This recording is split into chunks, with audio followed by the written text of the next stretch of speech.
Warning, this video may contain content that may not be suitable for children or anyone else that is easily offended. Strong language, graphic content, nudity, bad jokes, and a possible idiot, aka myself, may be featured in the following clip. Viewer discretion is advised. Channel is not responsible for any damages that you receive watching this video.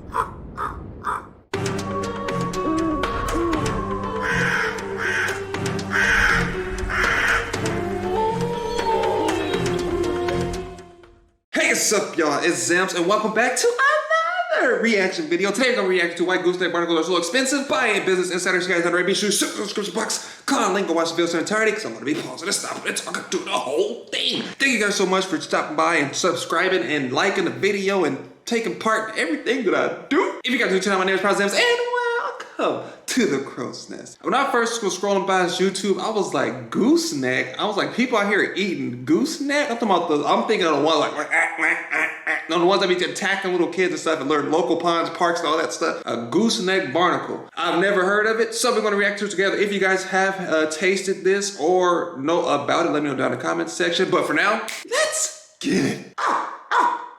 Stevie Dennis is harvesting a cluster of gooseneck barnacles, one of the most expensive seafoods in the world. Just 1 pound can cost over $100 in Spain and Portugal, where the barnacles are considered a delicacy, 7 times the price of some Maine lobster. Yeah. But getting your hands on these barnacles is harder than it seems. The job comes with serious risks, and even the possibility of death. So why are gooseneck barnacles so difficult to harvest? Man, waking up every day and living life is at risk. Every day you wake up, it's a risk, bro. You can die tonight in your sleep. Why not go out hunting goosenecks? Bro, I'll be a goose picking bad mother. I'll be out there picking the hell out them down. I'll open up a goose particle, Reprisalzems, goose barnacles. Bro, I'll be selling the goose barnacles out the trap, zip bags, grab bags, bro, whatever it is. I got the gooseneck. Pull up, get yours. Barbecue sauce, honey mustard, garlic parmesan, buffalo, bro, whatever you want, I got it. I'm like the barnacle Wingstop. Gooseneck barnacles, also known in Europe as Persebes, have a long fleshy stalk called a peduncle, which holds the highly sought-after meat you can eat. People say it tastes like lobster, crab, or clam. I know it ain't that little bit of meat they just showed. They grow in intertidal zones, including in Spain, where an average of 5 people die trying to harvest them each year.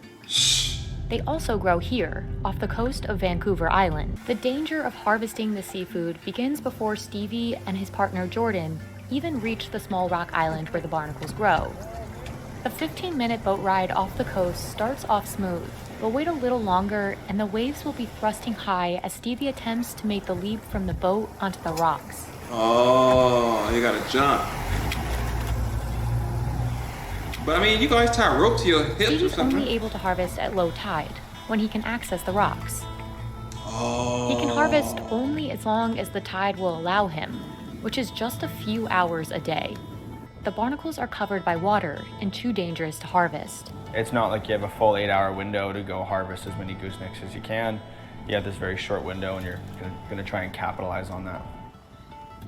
Dang. It's essential for Stevie to do the job fast, but carefully.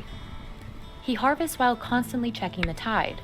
One slip and the waves could take him under. But shouldn't he just get like a little thing to wrap around his waist so just in case he do fall over, they can just pull him back to the boat or something, you know what I'm saying? Like, don't they use those? Or why not do it in like a scuba diving suit or something like that? And then if you fall in the water, you can just swim to a safe distance and then, but then again, if the waves are strong, they might push up against the rocks. You might get stabbed by gooseneck barnacles. But I don't know, I'm not a biologist or something. I don't know how that works out there, so don't quote me on that. Any fishermen or something probably could correct me down in the comment section. Hey, I get my hands To add dirty. to the risks, the most prized barnacles thrive in the most dangerous spots on the island. Like? These ones are denser and packed with meat, and they grow on the edge of the rocks, where the waves are constantly thrashing against them. Barnacles here must feed more often, so they can grow bigger to withstand the surf. It's how they're able to cling more tightly to the rocks. But this also makes them especially difficult to remove. Stevie uses a leaf spring tool to pry out clumps of gooseneck barnacles. My uncle gave it to me. He used to harvest goosenecks. At times, he uses his hands to pull them out one by one. That's what I would do. While worrying about his own safety, Stevie must also be careful with how he harvests the barnacles. Try to avoid taking or harming other organisms attached to the barnacles. And they take extra care not to damage the gooseneck barnacle itself, since slicing through it will automatically lower its value.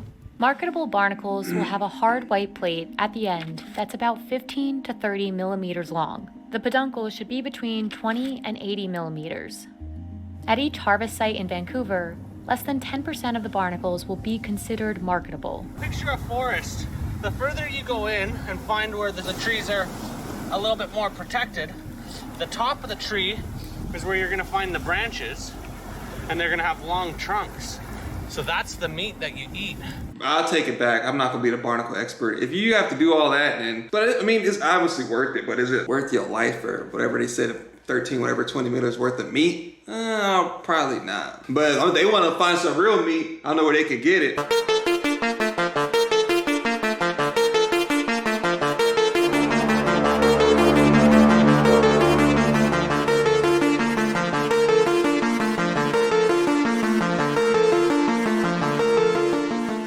I'm trying to see what the hype is about, man, because gooseneck barnacles, bro, if they this expensive, I want to see how it tastes. I'm like one of those people that's just like, I'll try it this one time and I will never get it again just because of how expensive it is. Like that big giant lobster, I've seen it and I want to get it at least once. I have better luck getting it when I get back to Japan. But then again, you know, a lot of restaurants hype up these food plates, and these little food plates be like little, it'd be like a little clump of meat. They put like a little drizzle of hot chocolate or whatever it is they might sprinkle on this honey mustard, whatever they might sprinkle on the side. And they're like, oh, this is something foulazie called peanut butter, and they be like, it's only $100. Like, bro, what? This not even gonna quench my thirst or my appetite. Like, what is this? I don't know, but that's some people require that. It's fancy, a certain individual or with a certain intellect to enjoy it. I don't know. If I look at my credit card and do this, probably won't buy it. There's a limit to how many barnacles Stevie can take. Oh, it's a Once limit. fishers harvest 7.5% of the marketable gooseneck barnacles from a rock, that rock will be closed for 6 months to prevent overharvesting. 6 months? How do you know which rock it is? It's a bunch of rocks. How do you know which rock you took After from? Stevie and Jordan return, they transport the barnacles to local restaurants. In Vancouver, they're delivered fresh, since the barnacles degrade rapidly. And if frozen, they'll lose much of their texture and flavor when So, thawed, must be that making day. them less valuable. Say for salmon, you know, you can push the longevity of that product months. Goosenecks aren't like that. They're nice and fat. Yeah, that's what I was looking for.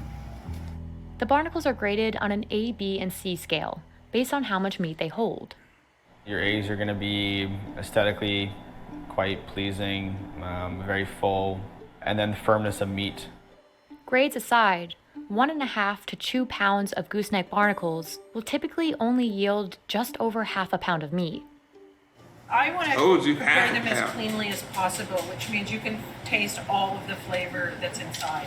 And for me, it tastes like the ocean.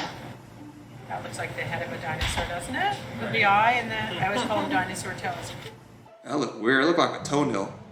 In Vancouver, gooseneck barnacles have long been a traditional source of food for the members of the Nuu-chah-nulth First Nations. Today, Stevie hopes to sell gooseneck barnacles for $20 a pound. That's about $6 more than the cost per pound of hard-shell lobster. But in places like Spain and Portugal, percebes are considered a delicacy, which is why they can cost even more, sometimes over $100 per pound. Prices are especially high in the summer and around the holidays, when the people there eat percebes most often. So it's kind of like As gooseneck barnacles pop up in more high-end restaurants in Canada and the US, the demand could grow in that region of the world. But for now, the value of this crustacean is clear enough to the locals in Vancouver. People will say, what does it taste like? Is it like a crab, like a shrimp, like a lobster? I guess. Maybe you could say that, but I look forward to the day when we say, oh, the crab and the lobster is a little bit like a gooseneck barnacle. Don't you ever disrespect crab or lobster like that, bruh. Crab and lobster. You know, back then seafood was considered for poor people. Now look at it. It's expensive. It's extravagant. It's fancy. I can't afford it. No, but this video is my business insiders. You guys already. Be sure to shoot down the description box. Comment on the link or watch the video to the entirety because I was pausing and stopping and talking. Oh, damn. Thank you guys so much for tuning in. If you guys do shit on my name is Reprisalzems, and welcome. welcome to the Crow's Nest. Let me know down in the comment section if you ever tried it, if you know someone that tried it, if you ever had to go gooseneck hunting or prairie. So I kind of think she's like, it's the kind of thing in Spain and blah, blah, blah. So I think it's kind of like crawfish in New Orleans type of thing. It's only during like certain seasons and stuff, but they get popping when they come out. So it's probably gonna eat a bunch of them, but it's expensive at the same time. But I don't think crawfish is as expensive. Speaking of crawfish, I don't think I've ever had them. You know what I did? I tried a little piece. I tried a little piece. It was okay. I love seafood though. I just haven't tried clams, oysters. I tried squid. You know what I want to try? I don't think it's considered seafood, but I want to try alligator. I've heard alligator is really good. I want to try shark too. I want to try shark. Dolphin booty, whale titty. But again, thank you guys for watching, and I'll see you guys next time.